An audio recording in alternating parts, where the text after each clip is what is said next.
Hello, the purpose of this video is to assist students in writing their characterization essay for the Crucible.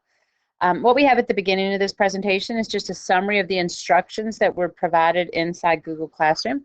I'll review those somewhat briefly. You can either refer back to this presentation or look at the actual document in Google Classroom. For this presentation, you need to select one of the 5 prompts provided. You should have already done so.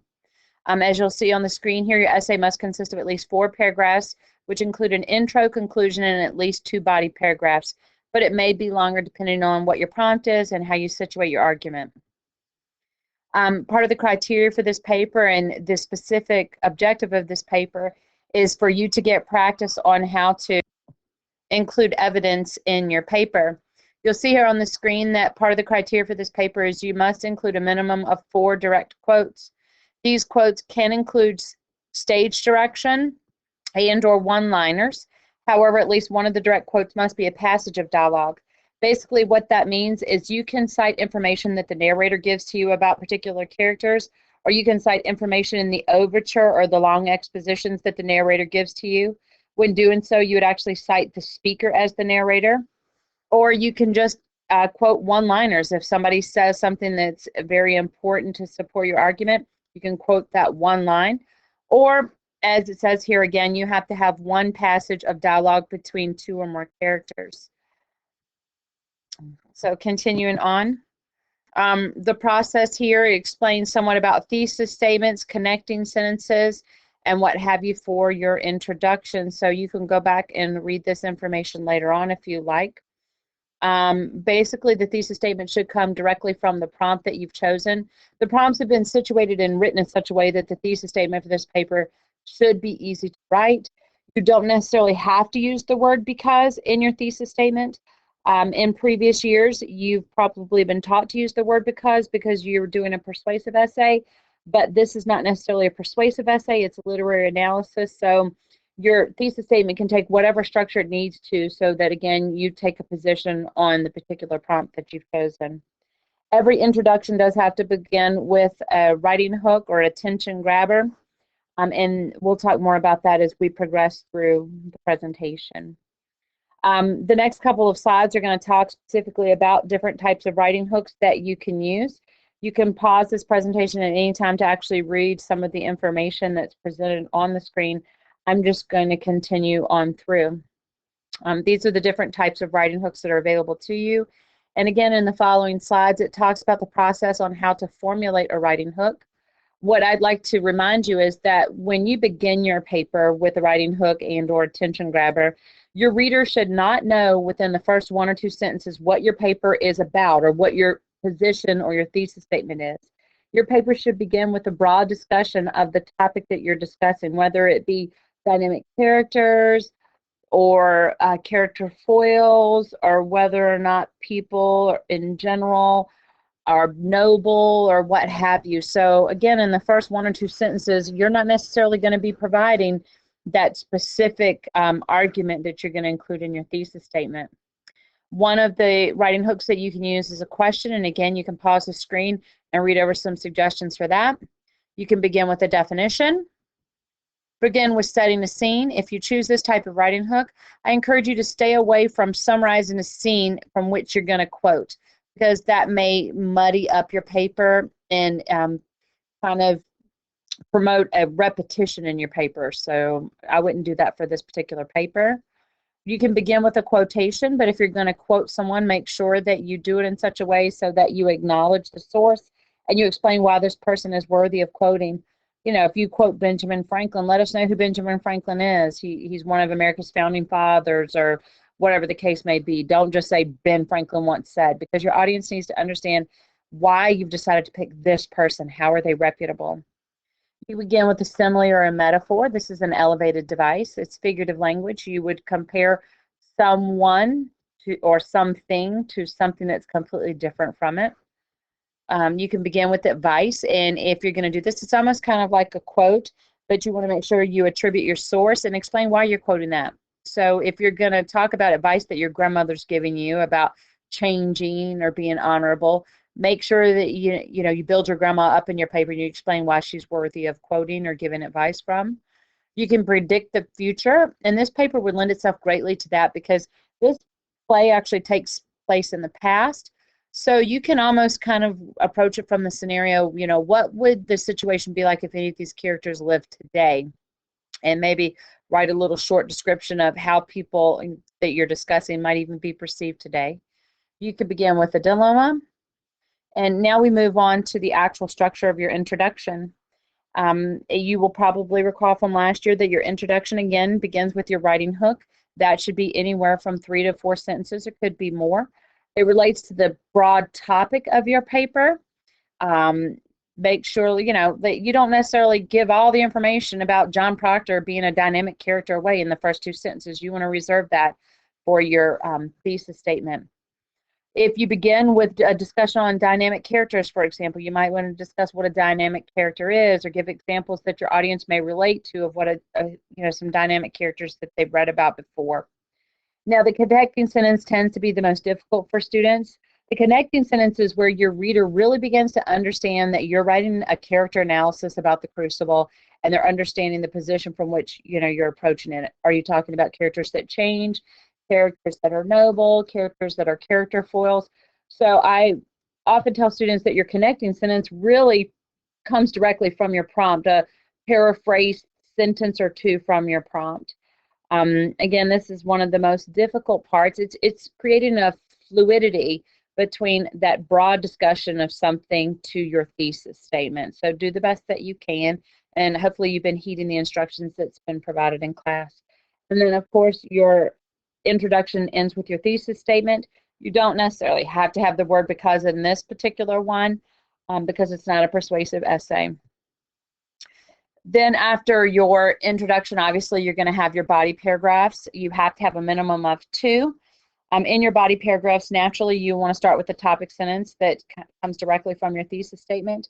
In class, I actually asked students to go through and circle the word or words from your prompt that were really important. Those words not only should appear in your thesis statement, but they should also appear in your topic sentence.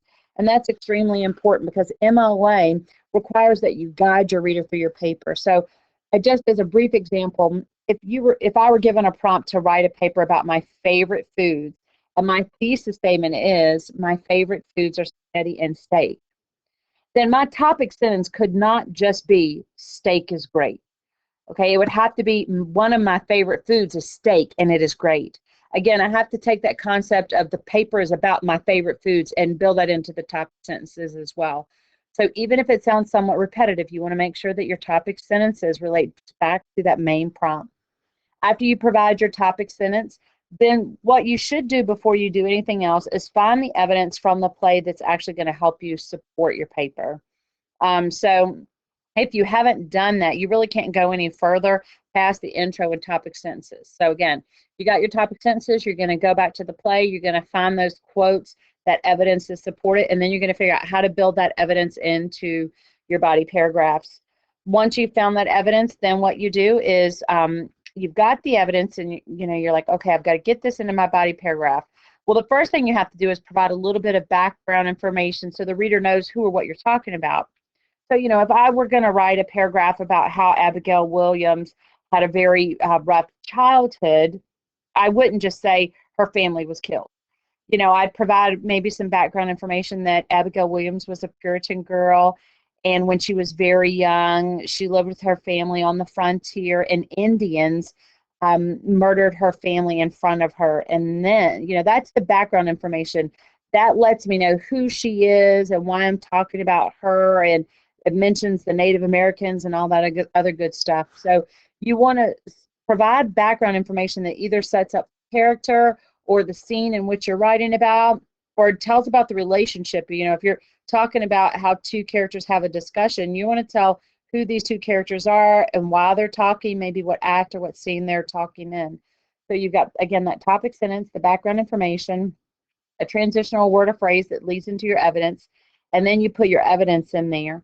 Your evidence always begins with an introductory element that introduces the speaker. So you would say, Abigail Williams says, or according to John Proctor, whatever the case may be, and you give the actual quoted material. Make sure you finish off that quoted material with a citation that refers back to your works cited page. You should already have that. And then after you've provided that evidence, then you have to analyze the evidence, explain what happened, why is it relevant, how does it prove your topic sentence. I know it sounds really repetitive, but you're going to tell your reader who you're talking about, then you're going to tell them, you know, what those people said, and then you're going to tell them what they said and what it means. So that's what you need to do. There is a document in Google Classroom in which we worked on putting and situating evidence into a paper. We worked on how to cite it properly. There are different citation rules for long block quotes and short one-liners, so make sure you refer back to some of those helpful materials inside Google Classroom. Here are the prompts that you select from. And then here's a graphic organizer that just kind of helps you, again, see what you're doing in your paper. You have your thesis statement here. Remember that you're going to build a strong introduction around that.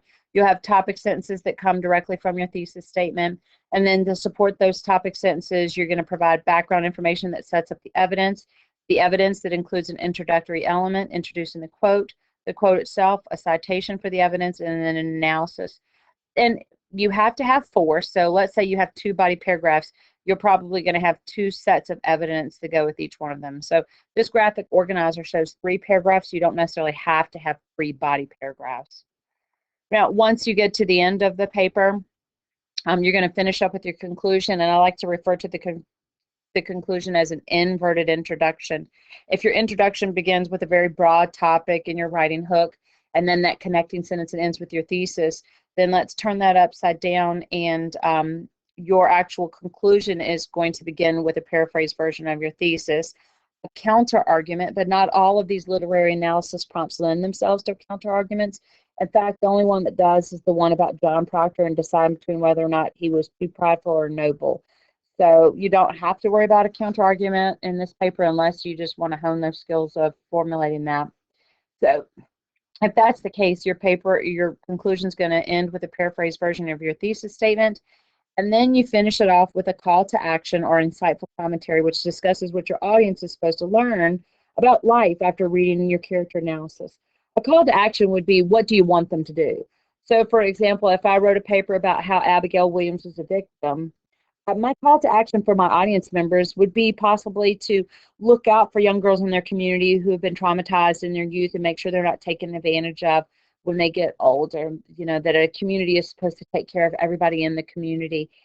So that would be a call to action, something that you want your audience to actually do in the future, or an insightful commentary, which could be very similar to the call to action. You know, just a discussion of, we're surrounded by people all the time that are victims, and oftentimes we blame them when they do bad things rather than getting them assistance or whatever the case may be. So you're just going to, again, think about, why did you write this paper and what do you want your audience to learn after they're done with this?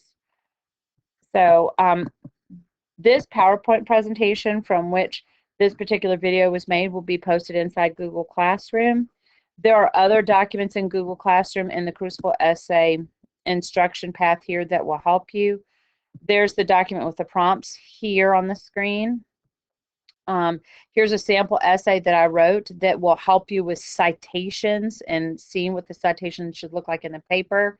Here's some more information about using evidence from a source to support a claim, and that again we'll talk about citations as well. So you got a lot of resources, and after this video is completed, I will post that here as well. So hopefully you will find this information helpful. Don't forget that when you're creating your essay, you click on the Crucible Essay and then you create your document right here in this attachment.